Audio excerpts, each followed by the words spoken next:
Hello from the Office of Academic Integrity. This video will provide faculty members a better understanding of the process of reporting an incident of academic dishonesty in their course. Throughout this video, we will offer helpful tips and advice to make the process easier for you. As per the Honor Code, faculty are required to report an incident of academic dishonesty. Reporting a case of academic dishonesty protects you as a faculty member by giving you the ability to determine a grade penalty after the case is resolved and by providing due process to the student. Additionally, it ensures that the student is aware of their potentially academic dishonest behavior and that the appropriate intervention can occur. Let's jump right into the reporting process. First, you'll want to locate the Incident Report tab in the left-hand column on the Office of Academic Integrity's home page. It is best if you can submit your report within the first 24 hours of the incident so the event is fresh on your mind. If you have follow-up conversations with the alleged student after reporting, simply email our office with an update at saosc@mailbox.sc.edu. Before you begin filling out the report, it is important to remember a couple of key points. Any information you provide may be shared with the student, so it is imperative that you remain as objective as possible when filling out the report.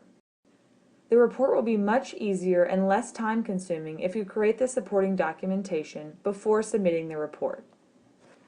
Gather all relevant materials such as the course syllabus, copies of exams or papers of involved students, and safe assign reports, and upload these to the report form.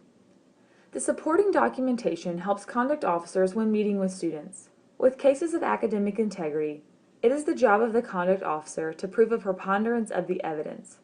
Without the reporting material, it is much harder to prove beyond 51% doubt that the academic dishonesty occurred. Let's go ahead and take a look at a good example of supporting documentation. This professor does an excellent job of making it clear to the conduct officers what about the student's answers led her to believe that academic dishonesty occurred. This is especially important because of the diversity of subjects on UofSC's campus. Conduct officers do not have doctorate degrees in every subject, so it is imperative that you as the experts in your class provide us with as much information as possible. Make it as clear as you can what are the major issues that led you to believe a violation has occurred.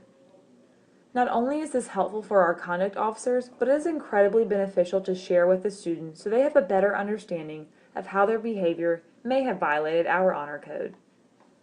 Let's go ahead and move on to filling out the incident report. Begin with your basic contact information. Make sure you share with our office the best way we can reach you.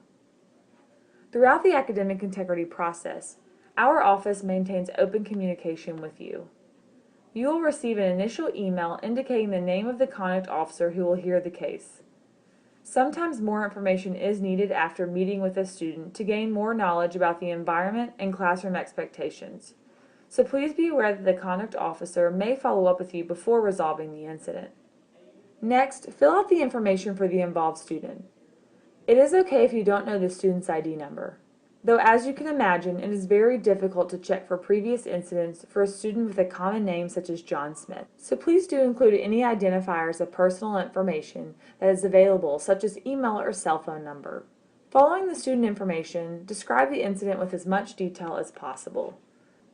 Identify each person named in the report using their first and last name.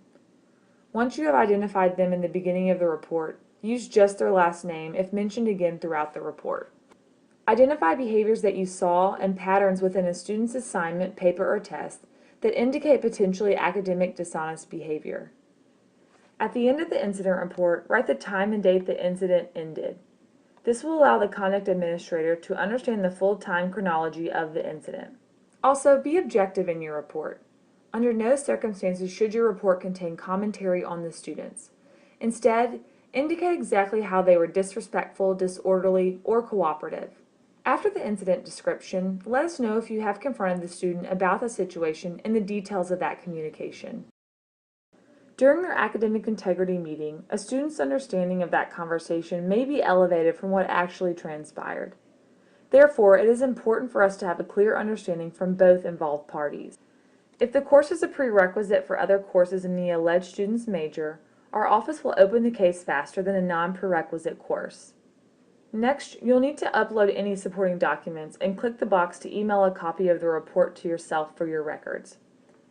If you are unable to submit the supporting documents via email, please send them to us via campus mail at 901 Sumter Street, Suite 201. Once you have submitted the report, it will be reviewed and assigned to a conduct officer.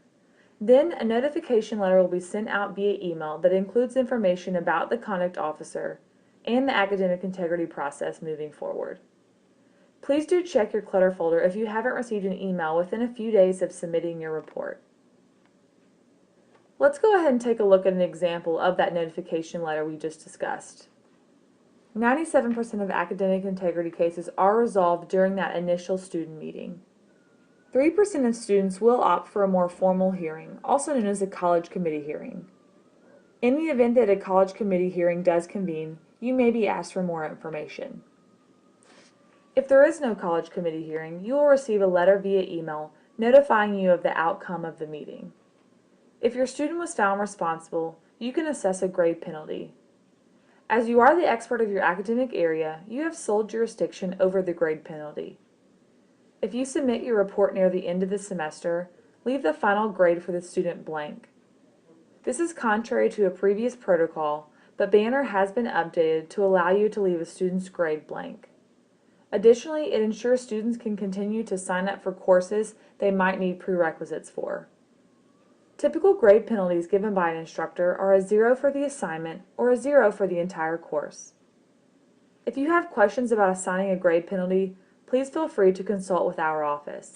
If you have any further questions about the academic integrity process, please give us a call at 777-4333 or reference the Frequently Asked Questions page on our website.